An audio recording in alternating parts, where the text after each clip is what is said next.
everyone. This is Kathy Mason from MasonWorks Marketing here on Conscious Business Zone with my old friend Jonathan Ellerby. There's a doctor in the house. Hi, Jonathan. Oh, can you hear me? Uh-oh, Jonathan? Jonathan? Well, okay, so while we wait for Jonathan to get back on, I see you. Okay.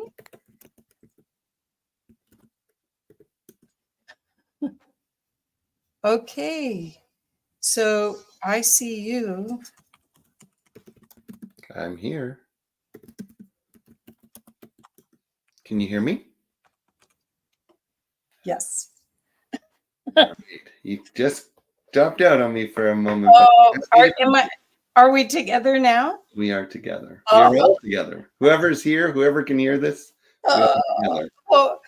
Okay, so everyone, I'm so excited for you to meet my friend Jonathan Ellerby and to know a little bit about his work. I met him after he did this beautiful book with Hay House, and it's called Return to the Sacred, and you want this book. It's absolutely beautiful anyway. And then he ended up working in Denver, and I got to meet him and help him on some projects, including a project with Greg Braden and Jonathan when we got the funds to put the roof on the Athea Center. Remember? Yeah, I do. That was awesome. You were always so willing to help with anything. If people are meeting you for the first time on this, Kathy's a yes person. Well, more than that, you're someone who makes things happen, I should say. Yes. Yeah.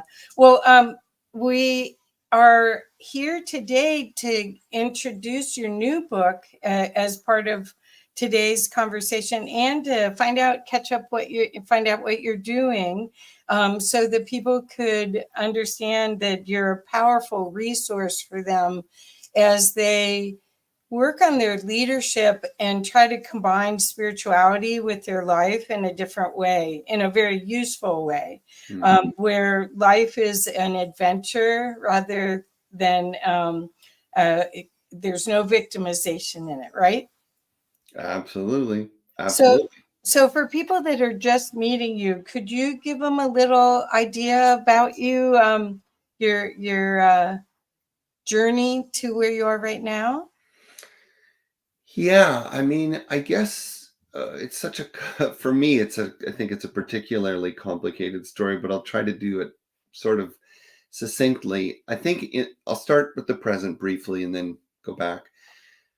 People today tend to know me really in one of two capacities. And so a significant amount of my work out in the world is leadership development. And it sounds fairly conventional. I have a strong focus on emotional intelligence and mindfulness and more of the what people might call softer or inner skills of leadership. So I help leaders and teams to work better and work better together. However, a lot of the fuel behind that work and a lot of the learning and the knowledge and what I apply, despite the fact that I have done training as a business consultant and a leadership development consultant, a lot of it actually comes from the other side of who I am and what people know about me, which, as Kathy knows, is really, if you're talking about the tip of the iceberg, the leadership stuff's just the tip. And the huge, 85% that's below the surface is my work in the world of spirituality and wellness. And that, for me, has been really a lifelong journey. I mean, my studies, my experiences began in a way that I was aware of them when I was 10. Now, looking back, I can see it was actually always happening. But I became more aware of it at the age of 10, and in some ways it fueled this book here, Spiritual Experience, because at that young age I was encountering the world in a way that I felt other people were not acknowledging or not talking about. I was feeling energy, and I was feeling presence, and I was experiencing intuition, and that grew and grew into my teen years. And I think there's probably a lot of people listening right now that have had that experience and didn't know what to do with it, didn't know who to talk to about it. So for me, fortunately or unfortunately, I was crazy enough that I couldn't shake it. I couldn't overcome that feeling of presence around me. And so I became curious, and I began my own studies at that young age, reading everything I could and talking to everyone I could. But then I went on to do more formal studies. So I did a, honors master's degree or bachelor's degree, a master's, a PhD, an ordination as an interfaith minister, training as a chaplain, energy healer, all that kind of stuff. And yeah, I should say what has probably shaped me the most has been the time I've spent with traditional healers in indigenous cultures, particularly in South Africa and South Dakota. I don't know why they're both South, but that's the way it worked out. And so in that side of my life, it's this spectrum of offerings and experiences and positions and, I don't know, public expressions that I've had, everything from, one-on-one coaching, counseling, what people call shamanic journey work, although that's not really what I call it. Um, ceremony and ritual, community leadership. Um, but then also fusing those two worlds, the world of leadership and business with the world of spiritual health and wellness. So I've been fortunate to apply that in spa settings and resort settings and to help more mainstream types of organizations to make sense of why the inner world and the world beyond is so essential to wholeness and to health and well-being. So I guess that's a bit of a snapshot. And if I'm promotional, I've written a bunch of books and I'm on social media, although I don't do it super well. And I'm trying to improve on Instagram and Facebook. I'm pretty invisible. So I don't know. Seems like that's a pretty good nutshell for a Well, what the thing is that I want people to understand is that you have a way of bringing people into the genius of themselves, Hmm. spiritual work, where someone might be, especially in a corporate setting, in a leadership setting, they may be emerging to want to be a servant leader. Hmm. It's what a lot of this conscious business owned work is about. Servant leader in essence is someone who is more concerned about their employees' growth and their customers' growth than they are about themselves. And so you could be a huge resource to them as they go and reinforce the heart space of their life and integrate that into this reality. For people that are small business owners, that's a lot easier to do than the leadership work that you're doing in corporations, where the thumb of fear is part of the whole hierarchy. It just is. It's a great, yeah, it's a wonderful thing that you're saying. I appreciate that. And what you highlight for me, and I want to share this with the people watching or listening. I think of the word spiritual, and I sometimes say, well, depends what you mean by spiritual, right? We all say that. So Yeah. I say spiritual is a noun, a verb, and an adjective. Yeah. Wow. And depending on your background, your experience, you may only understand it as one thing, but let's try to understand all of it. So when I say spiritual is a noun, I'm actually referring to the spiritual, as in the spirit world, as in God or oneness or consciousness.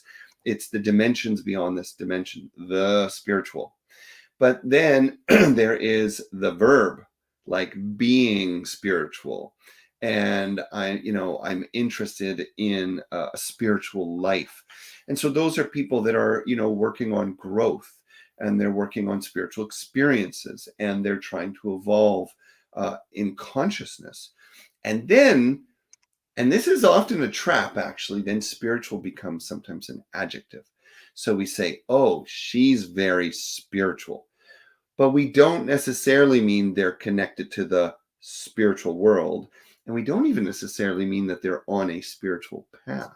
Sometimes we just use it as a kind of blanket term for mindful, compassionate, present moment, focused, um, joyful, all these other words, peaceful. Now, what's tricky about that is there are many moments when someone's on the path, spiritual, the verb, and they may not actually be acting that spiritual, the adjective. Because let's face it, as we go through our changes and challenges, life gets hard. Sometimes we have to go through the worst of us to find the best of us. And similarly, we can be in connection with higher dimensions, and you can still be a jerk and a psychic, right? You can be a jerk and a great energy healer.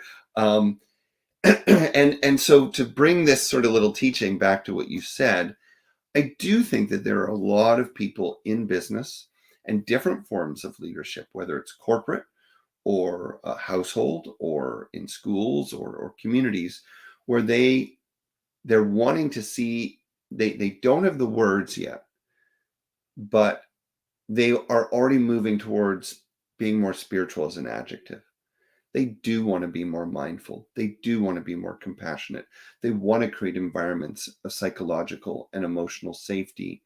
And what they discover, and this is also what you pointed out, is that it helps to be spiritual, the verb, to start a spiritual practice, to practice meditation, to practice movement that brings us into our bodies in the present moment, whether it's Tai Chi or Qigong or yoga.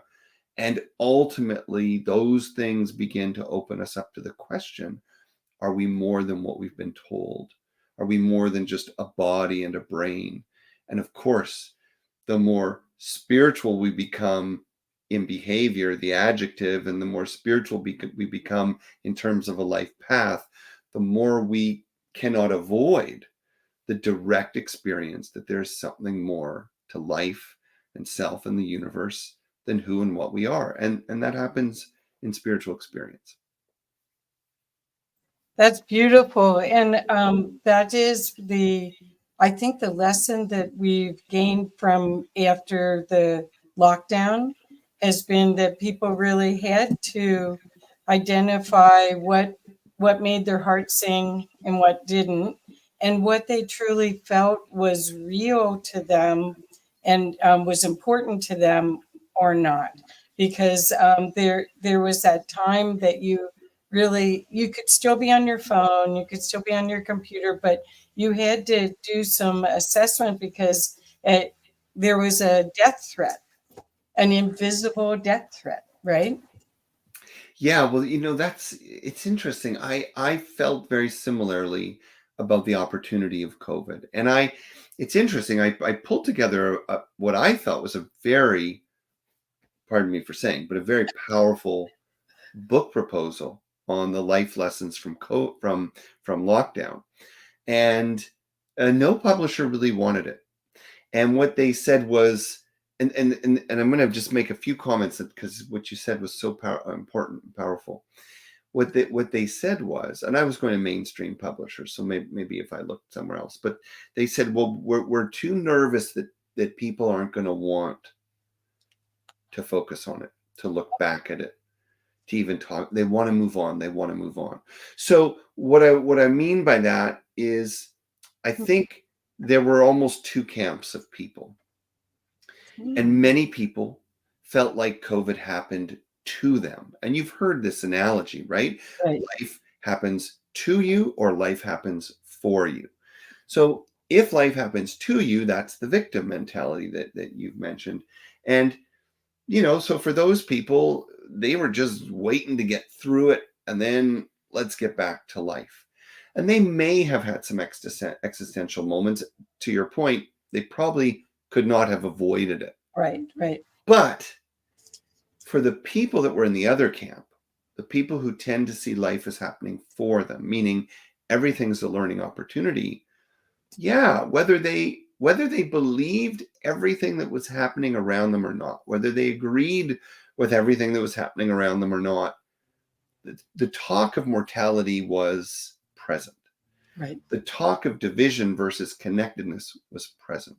The talk of solitude and life meaning was present.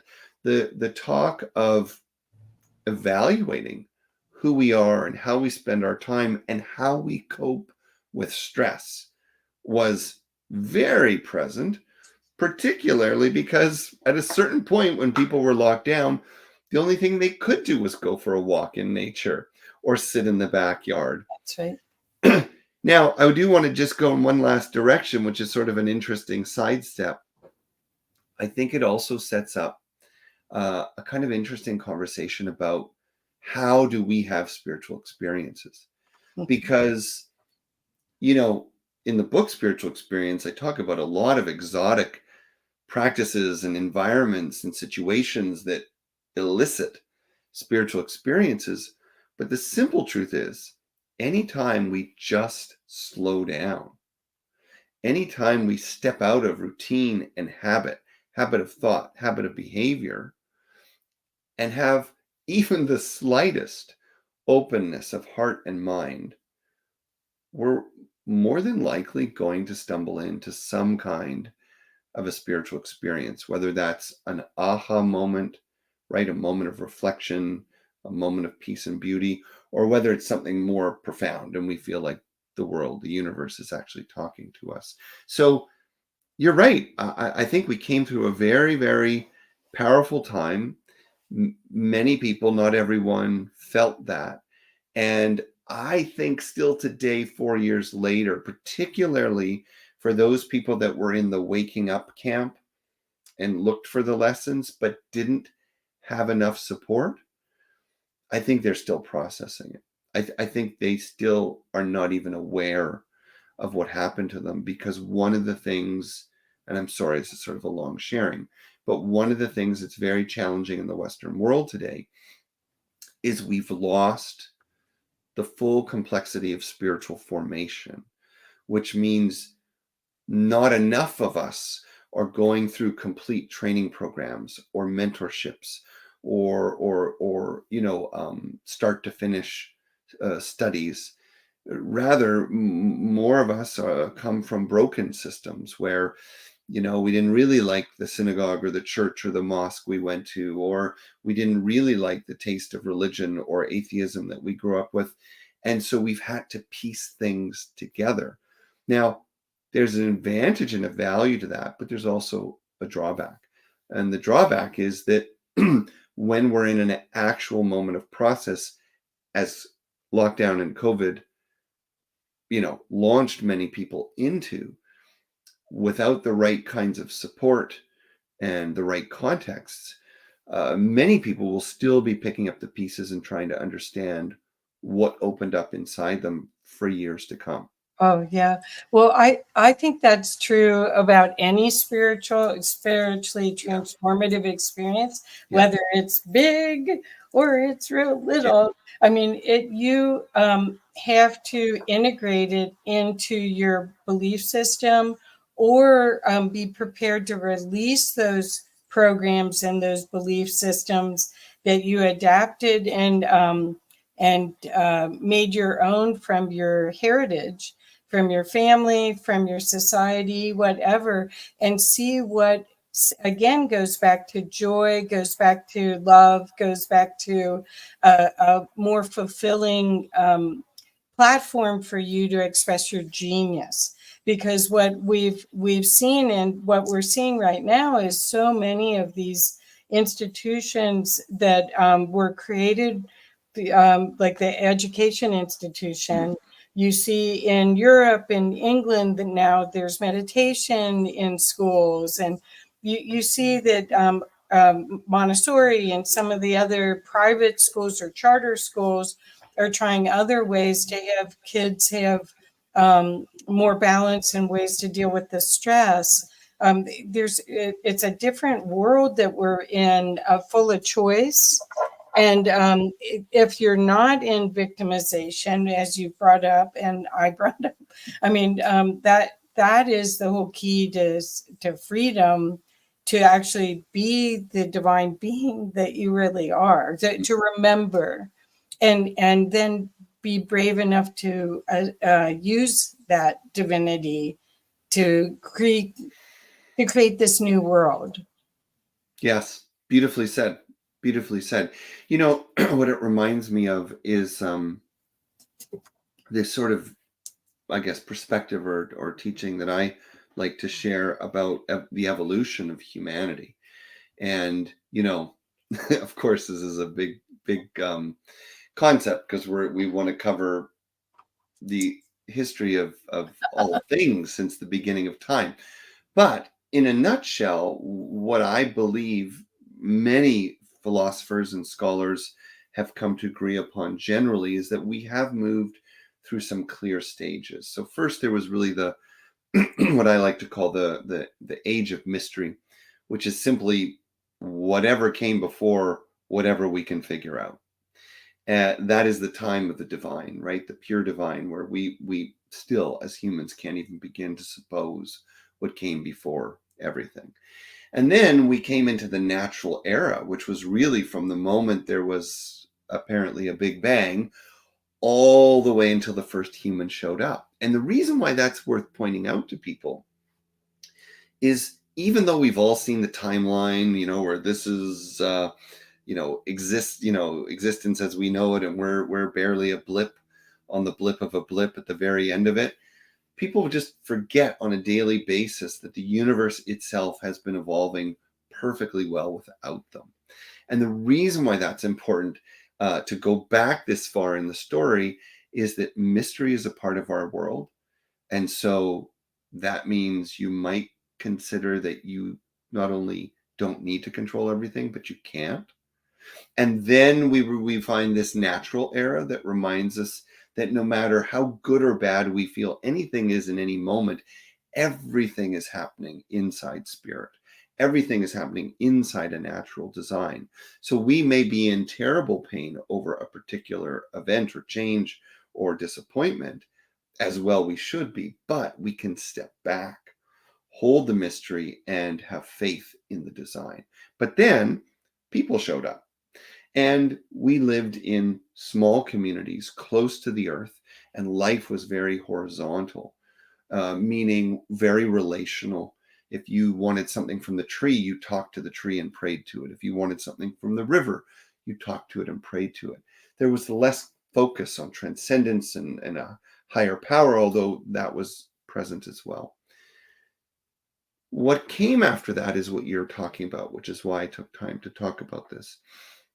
I think it's important for people to realize that this is a phenomenon of the last really 2,000 years, which is a steady rise and ultimate dominance of what I would eventually call a colonial consciousness, although you could also call it a vertical consciousness, in which we moved away from being relational, power with, and we moved into power over.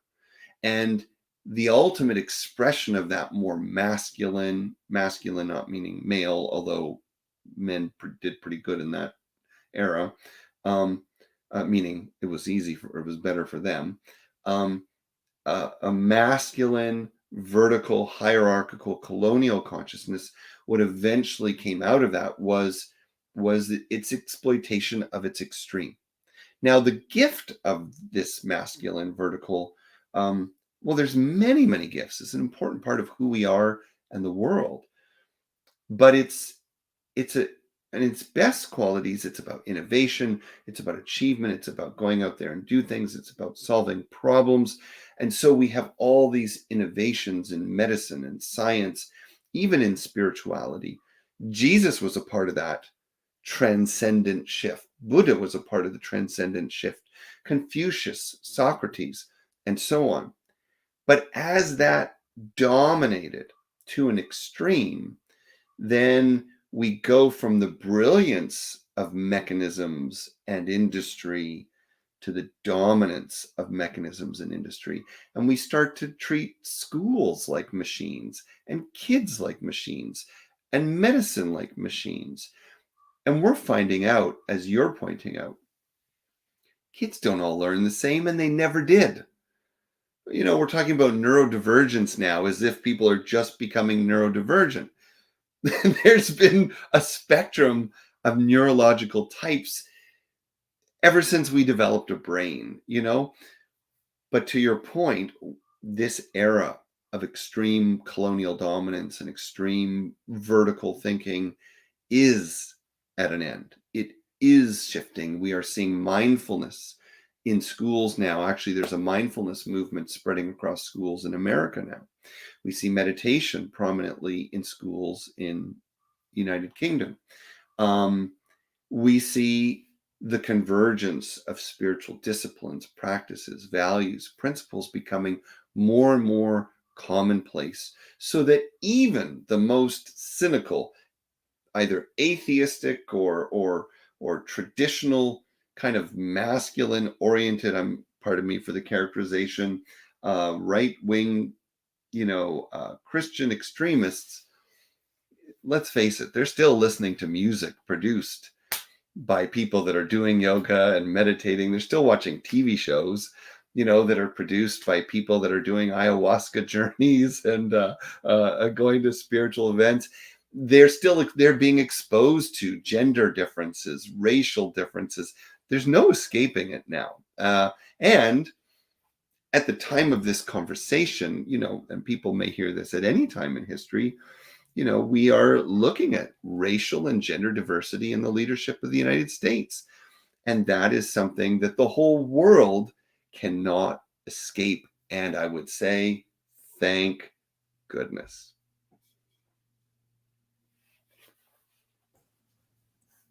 Wow, that's great. The interesting part of all of this is us in change. I'm a change agent. I love change.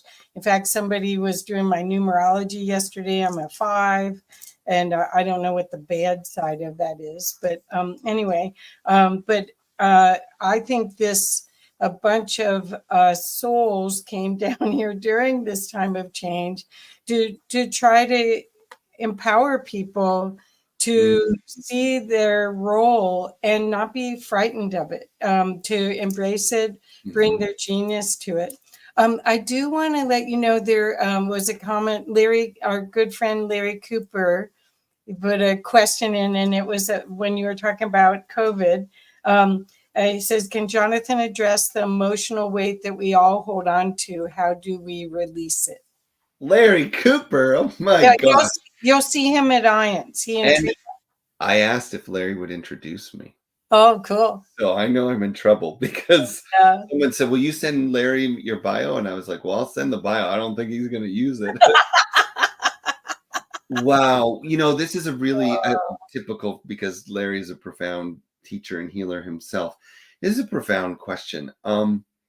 And there's so many places to go with it. So but I want to take time, because I think this is where so many of us get caught. So immediately my mind has kind of moved down 3 roads to talk about emotions. The first, and these are in no particular order, I'm going to start with maybe the most profound and then maybe move to the most ordinary. And I think they're all important. The first to consider is that emotions are energy. And that, for lack of any better language, the spirit world or the spiritual world requires energy for transformation and initiation. And many of us that have come into deeply emotional times, if we fail to acknowledge this principle that I'm talking about, we may get stuck just carrying the emotion and not recognizing that it is actually a signifier that you are either in a process of initiation or transformation. They're not necessarily the same. Sometimes they go together. there's a teacher that I've become friends with, John Lockley, who's a fully initiated high Sangoma, which is a very esteemed type of traditional healer in South Africa. He is non-indigenous, but he writes in his book, I think it's called The Way of the Leopard. I caught this one passage. I haven't had the pleasure to read it all, but I found this one passage, and he says something about how um, emotions are like the fire of initiation, or initiation is like a fire, and emotions are like the smoke. And what he means by that is that there is an energy consuming the material of your life. Place your focus on the energy, meaning the lessons, the invitations, what you're being asked to let go of, what you're being asked to step into. And don't put all your energy into the smoke.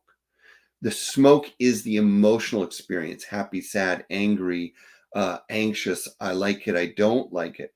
Those are all byproducts of a transformational process.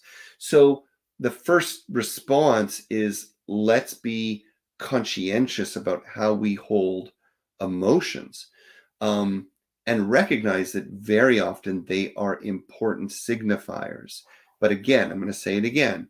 If they are signifiers that the fire of change is at work, don't get distracted by the emotion. Feel it, but pay attention to the invitation. Mm. Warning sign, or whether it's compelling you to change something in yourself or in your life. So this is the first thing. See emotions as a signifier of a change process. That in itself allows us to hold it differently, because when we don't understand that, we can even identify with that smoke, and we become caught up. And we see that in relationships, where if two people are too caught up in dialoguing about their emotional pain or weight, you see how quickly it becomes confusing and chaotic, because there is no structure in that. There is no wisdom in that. There is wisdom in what it points you to. There, Okay. that's the difference. But I Well, do want to add, if it's okay, sure. there's another side to how do we deal with emotions. So I said there were three paths. I'll make the other ones a little quicker. Okay. The So, middle one is about rituals of release. So recognizing that regardless of what emotions are signifying or bringing us to, we need to keep them moving through. And one of the ways to heal emotions is to feel emotions. And one of the great ways to feel emotion is through ceremony.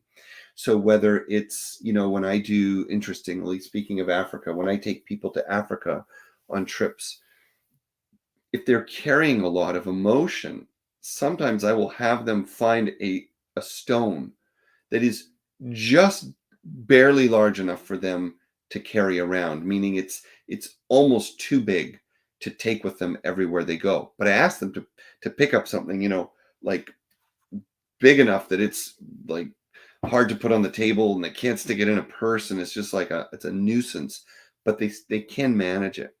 And we carry it for days and days everywhere they go. Some people take it to the bathroom, the shower, the bed, everything. And the contemplation is, am I ready to let this emotion go, this emotional weight, to use Larry's word? So that's an example. We can also do other things: write letters, pray with water, all kinds of wonderful practices. But the last thing I would add for people who are listening, because emotions are so significant, take time to learn more about emotions. Study emotional intelligence. There's a lot of great material out there in the world. And remember, emotions are energy moving.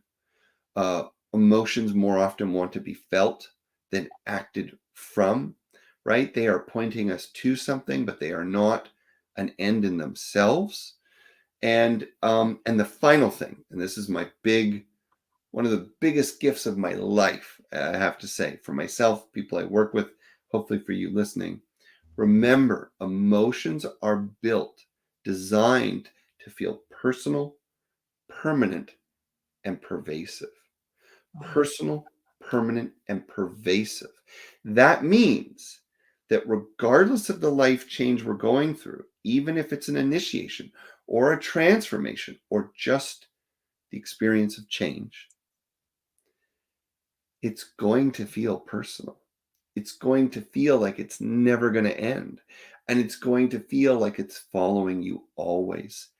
Whatever it is, sadness, anger, fear, it's going to feel that big. But it's okay because it's kind of like putting on virtual reality goggles. When you go in for the experience, they're going to warn you. It looks like you're on top of a building, but you're not. It feels like you're going to fall off a building, but you're not. You're just standing in an office. Emotions are very much the same. They feel personal. It's about me. It happened to me. They feel permanent and they feel pervasive. This will never change. And this is with me everywhere, or it happens to me always. But rarely are any of those things ever completely true. And in many cases, they're not even true at all. So if we can carry that lightness and perspective, work with ceremony and ritual, and then keep this perspective of initiation, transformation, or transition in mind, then we're going to be able to carry our emotional weights differently and ultimately use them for transformation or let them go so we can move on. Beautiful, beautiful. So he did add to that. I asked because we are seeing so many clients that are holding on to old emotions, old emotions, and it's causing illness and disease. That's Well, yeah, and I'm going to say, I want to add a little something here. I won't make it quite as long as the last piece, but so why do people hold on to emotions, right? That's the big question. Well, people hold on to emotions because they're familiar. And not only are they familiar, but they are a part of an identity. Mhm. And so when we release anything that feels like an identity at a subconscious level, it is death, right? So it's the death of a version of yourself. And I would argue that people fear the death of identity more than physical death. In fact, no one's ever even come close to convincing me of anything other than that. Anyone who says they're really afraid of dying, like physically, that's just a person who's still got ego issues. The death that scares us is the death of who we think we are. Perfect. So that could be a parent and all the kids go off to school. That could be a person going through a divorce. That could be a trauma survivor. There's a wide range of reasons why we have these painful emotions, but they've fused with identities. I'm the victim. I'm the survivor. I'm the addict. I'm the recovered person. I'm the helper. I'm the healer. I'm the leader. I'm the mother. I'm the father. I'm the wife. I'm the partner. I'm the boss. I'm the student, whatever it is. And it's a basic human condition, which is we fear the unknown. We're afraid of becoming something we've never been before. The brainstem itself was built to keep us fearful. Right. And if we don't have enough community, practice, leadership, and information, philosophy, teachings, we're just not going to have enough energy to overcome those old emotions. People need much more energy to let go of old emotions than most of us realize, which is why some of the biggest challenges that we face as humans, we end up in treatment programs. Most treatment programs really, I hate to say this in a recording, most of them are not that great. Yeah. I've had a lot of clients that have complained about a lot of treatment programs they've been in. But why do they work? Because when a person's ready, if there's enough support, community, enough safety in the environment, enough practices to let them experience themselves differently, and enough material to contemplate, the change will happen. The change will happen. But see, that's all energy in. It's Perfect. very hard to, in a dialogical setting, expect someone to feel an emotion, acknowledge it, and then let it go. That's kind of like asking someone to cut the cords of their parachute once it's opened. Well, I have a question about practice because so much of this is loving yourself enough to create a practice for yourself, whether it's every morning or every evening, where you really recenter and reconnect to the stillness within, in a self-loving way that is not selfish, it is purposeful. Are you, because of the work you're doing now is more corporate and more business oriented, are you finding that people are more open to doing a daily practice? Or are you seeing that it's still everyone's in their phones? And Hmm. what are you seeing? Because this is the change I'm hoping. uh, and the only way I think we can get in connection with our multidimensionality is in that stillness moment. So we're losing the power, the attributes of our consciousness without it. Such a great question. So, what I find is that there's this interesting play of extremes, which is that I find in the world of business and business leadership, both extremes I think I'm observing are more present, meaning the worst of digital distraction and addiction and checking the phone until sleep and then waking up at 3 in the morning to see if there's messages from an overseas client. There's definitely the worst of it is there. On the other hand, I am also seeing that vigorous commitment to mindfulness practices is also there. Good. That there is a segment in that world because of the extreme need and because of the personalities that believe it or not might be more committed than a lot of the spiritual seekers in the middle. What I find in the middle are people who are maybe not in those high pressure identities and roles. They are self identified as spiritual, but what I often get from them is, well, I've been doing a practice for years, but I kind of do it on and off. Or, well, I know a lot of practices, but I haven't really committed to one. Well, I sit down to do some calm app or whatever it is on my phone, but then I get distracted. There's less urgency. So while there's more knowledge, for sure, there's more experimenting for sure. I'd say maybe more of them are doing things. I find that it's quite easy to get distracted and watered down. So, you know, the spiritual community seems to understand more, but maybe doesn't go as deep as often. Oh, And then the stressed out leadership world shows these other extremes where majority of them don't seem to understand much of it all.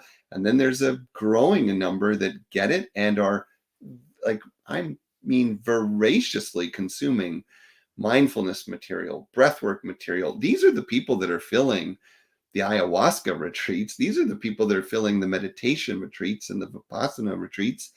It's that personality that made them a leader or an entrepreneur that's saying, I'm sick of this nervous system distress.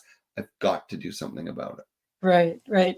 Well, over 20 years ago, I got to do the Avatar program. I did it all the way through and had a spiritually transformative experience. And at that time, the integration period, I'm still integrating that. How do you feel about the use of plant medicine and all of this to quicken, to uh, hasten Yeah. the experiences for people? Do you feel, because I haven't done that, I know lots of people have, but I'm still experiencing the benefit of that peak moment and others that have ensued from that knowledge. So try to provide a focused answer, but a few perspectives. Okay. Okay. In the book, Okay, great. Gateways of Spiritual Experience, I talk about the 7 most common and powerful, arguably most important types of spiritual experiences that people have. It's based on experience, it's based on research, and it's based on anecdotes.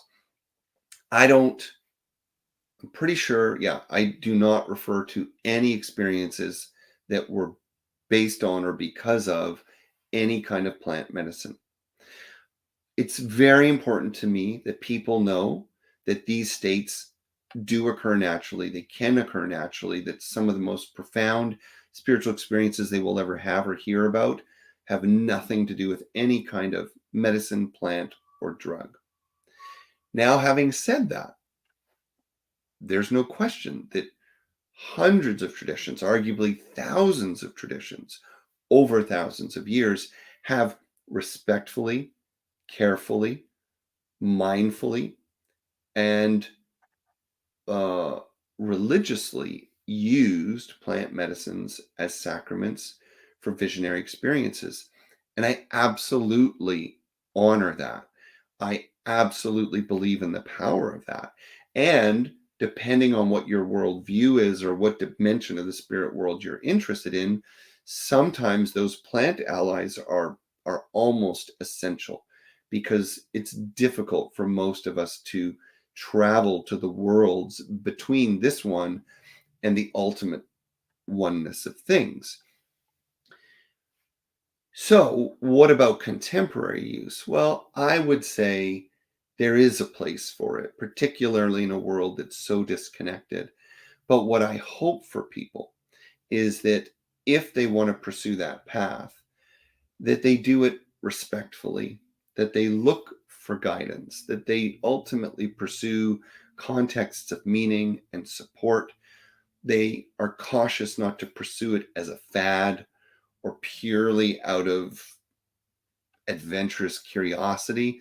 I mean, I guess it's okay to do it that way, but there are risks involved. These are powerful things, and as much as they can help us, they can hurt us. And if we do them in a setting that is not well prepared, that is not sanctified, that does not honor the spirit of that medicine, those things can be harmful too. Right. So, uh, so I think all of that is worth carrying out and considering for each person to make their own decision. But it is a part of our world now. It's not going to go away. And I think it's a good thing ultimately, but I think people just need to be very intentional, very careful, and Right. very purposeful, remembering that the most powerful way to engage any plant medicine is by building a relationship with the spirit of that medicine and not treating it like a drug. Perfect. Perfect. Yes, I wonder how all this time period we're going through so much change. We want people to be able to creatively problem solve. So the access to this bigger, expansive view of life is going to be so important in us creating um, remedies or choices, making better choices for 7 generations or more. So I'm very excited about this time, and I really want other people to feel that way. I also want people to know that I'd love to show your website so we could talk a little bit about what you offer. And then after that, talk a little bit about the IANDS conference that you're going to be in. Okay. So I'm Yes, going to thank go you. Well, to your site. Okay. yeah, so please feel free to put it up. And one thing I'll let people know, we've talked quite a bit about leadership. I do one-on-one counseling and couples counseling a lot. It's actually Oh, my passion. And really, I feel like a lot of the tools that I've learned, ironically, in the business world and the leadership world, helps me to be a better counselor, coach, therapist, because I'm always cautious when I work with people about setting up a perpetual dependency. I don't really want to see someone for a year. I want to see someone as little as possible so we have strong practices, deep insights, and they get to move on. So if you go to my website, you'll usually find that there's a trip I'm promoting, usually a trip to Africa, you'll find I'm available for counseling and coaching and ceremony. And you'll find out about my books. and and usually I'm running an online gathering that's free. It's something that I have been doing, and a little bit of a pause as we're making this recording right now. But generally speaking, there's a weekly class that I offer, where people can drop in from anywhere in the world, no obligation, no charge, just connect with community, be in practice together. So thank you for asking about the Oh, website. good. It Yeah. looks nice up on your screen there. Woo! Yeah. Well, I wanted everyone to know about that because I see you as a powerful resource for a positive use of spirituality in their life that doesn't it doesn't conflict with business. It actually is the foundation to do better business, to be more authentic, to be more true to yourself, and to show up with your genius. So that's why I wanted to make sure that people knew to go to your site. And of course, all your books are amazing. You're an incredible writer. And thank you so much for that. So the next thing I wanted to talk about is that you are going to be a speaker this year at the IANDS Conference that is coming up at the end of the month. It's end of August and first part of September, and it's in Phoenix. So do you want to talk a little bit about that? Yeah, I mean, the IANDS conference, just so in case, depending when people hear this or listen to this, because it'll be posted over time, it's an annual event. So whenever you hear this video, there's still of an event coming up. And this is an association that gathers experiencers and researchers of near-death experiences. For me, this is an absolutely critical society. And the reason why is because what it stands for is what our world needs to integrate and understand, which is that we are more than our bodies. The world is more than material. And near-death experiencers generally have a direct experience of some of the content in this book. They, because of the death and dying experience, can experience any one or all of the 7 primary spiritual states that I talk about.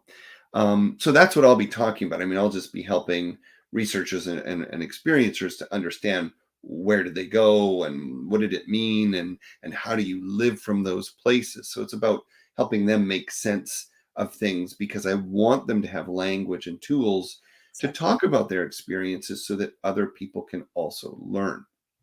Yeah, I have to tell you, I've been a volunteer for 7 years, and my whole reason for getting involved was to get that language because the experiences are so heart based and so emotional based that your brain can't integrate it necessarily without hearing someone else explain their mystical Yes. experience. And then that articulation, number one, it goes, oh, I didn't imagine it. That's the first thing. And then after that, it's like, oh, I can use this. I can use this to help share another part of my expression by hearing others talk Yeah. about and this is deep work. This is not it's very transcendent. That's all I can say. Well, it's interesting. I haven't been before, but I know enough about the event that it reminds me of another event that I've been a part of, which isn't worth mentioning right now. These events are more than conferences, right? It's a place where you come to feel at home and to have your experience validated, to be around the energy of others that see the world the way you do, that feel the world the way you do. And I know without even going that some of the people that will go to this event will cry when they leave. They will weep for the return to a life or a job or a family that doesn't understand them. There's such a power in being in community. And so I hope people listening will check it out. You don't have to be a near death experiencer or researcher to go or to support it. And it's also an opportunity just to remind people how important community is. If you can do it online, great, but being with people in person and feeling energy, Yes. hugging when you have permission, all that kind of stuff. There's nothing that replaces it. Nothing Right. replaces it. Right. Well, I do want people to know that the energy, that the field of energy that exists around the hotel is palpable for those of us that are sensitive. And that does translate in the digital form. So if you cannot come and if you buy a ticket, you also, I think, get the digital recordings as well. And as a volunteer, a lot of times that's all I got Right. to listen to because Well, I'm so busy but you got the volunteering. vibes. You got the vibes. Well, I have to say the content, because these conferences are so well put together, Yes, just the content is brilliant alone. So if you yes, can't go and be immersed in the ocean of love and energy, go for the online or get the recordings, because hearing those messages through different voices in different ways, I'll tell you, I've been living this material my whole life, and I still need affirmation because the world around me is constantly saying I'm wrong or I'm crazy.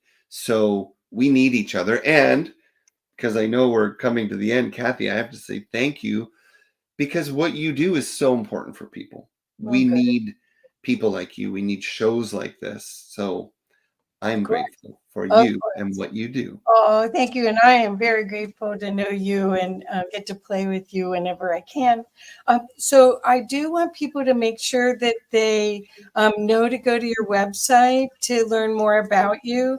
You guys, there's so much more that Jonathan's going to create. I didn't even know about all the other books until I went to look at your site. I mean, so much cool stuff and so many opportunities for you to expand your consciousness, be the love that you are, and be empowered to show up as that. And we need your genius right now. That's the benefit of all this. So, Jonathan, the best ways to find you again?